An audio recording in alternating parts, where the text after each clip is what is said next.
When I was 7 years old, my dad would make me order for the entire table at a restaurant. Hey, you're the man of the table now. When the waiter comes to the table, you're gonna ask them their name. You're gonna say, nice to meet you, their name. And then you're gonna say their name in a sentence. And I was like, Dad, this is stupid. I'm not doing this. And he's like, do it. I'm like, all right. So I'll never forget. The guy come to the table. I say, what's your name? He say, John. I say, hey, nice to meet you, John. John, me and my sister would like 2 Shirley Temples, please. And my dad had this, and my mom had this. And so he would make me do that everywhere we go. Every like decent restaurant, nice restaurant, you know, he'd make me do that. And at first I was like, oh, this is so stupid. But I remember one summer in, maybe 3-4 months after he started making me do it, we're at this place, the Cliff House in Maine. I have the server's name, and my Shirley Temples are empty, mine and my sister's. And my dad looks at me and he goes, you want another Shirley Temple? I say, yeah. And he goes, call the waiter. So I forget what the guy's name was. We'll call him Matt. And I say, excuse me, Matt. He comes right over. I said, me and my sister would like 2 Shirley Temples, please. And I look over, and there's a guy sitting right there with his wife. He's about 50 years old, and he's flailing. Sir, excuse me, sir, please. Not getting the attention of the waiter. And he had the same waiter as we did. And Matt already brought my Shirley Temples back to the table before that dumb fuck ever got the attention of the waiter.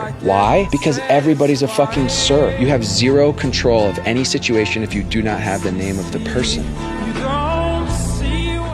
The rich get richer, the poor get poorer. Why?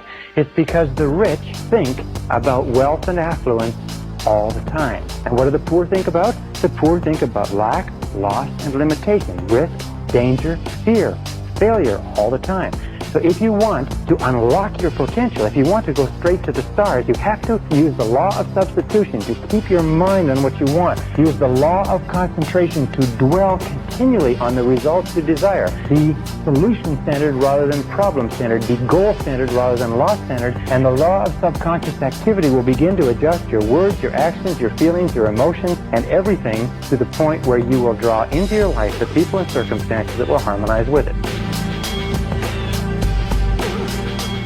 Talk to yourself positive. I can do it, I can do it, I can do it, I can do it. Just repeating, I can do it over and over again. Boost your self-confidence and boost your self-esteem. When you have nothing else to do, say, I like myself, I like myself, I like myself, I like myself. Because saying I like myself or I love myself expands your ability and your capacity in every area of your life. Also verbalize. Speak out loud. Make sure the things that you say out loud are consistent with the person that you want to be and the things that you want to do. Verbalize and say, I like myself. Don't say aloud things that like, I'm never on time, I can't lose weight, I can't quit smoking, I wish I could, and so on. But always speak in positive terms. Remember that you can almost double the force of an affirmation by speaking it aloud. And if you speak it really loud, I like myself, I like myself, I like myself. If you speak it really loud and really strong, it has double, triple, sometimes several times the impact. And finally, assume the role. Pretend as though you already had the part. Assume the role. Imagine you have been hired to play the role of an extremely successful person in a Broadway play.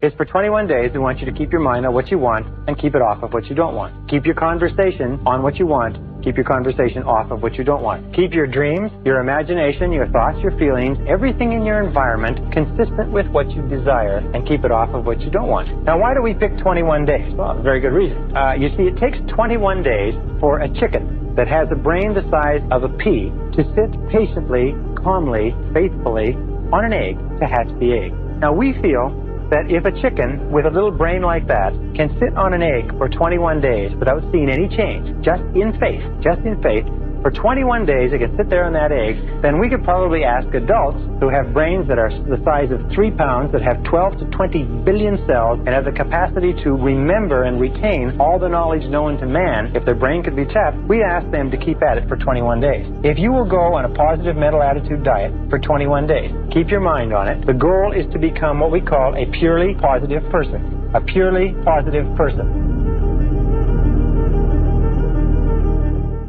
The fastest and the best way to de-stress, to lower your level of stress in real time.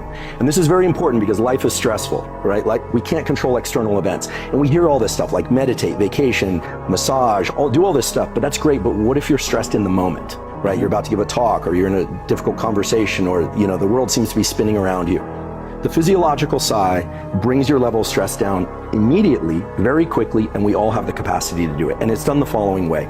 It's a double inhale through the nose. The first one is a complete inhale till your lungs feel full, and then you sneak in a little bit more air as a second inhale, and then a long, slow exhale through the mouth until your lungs are completely empty.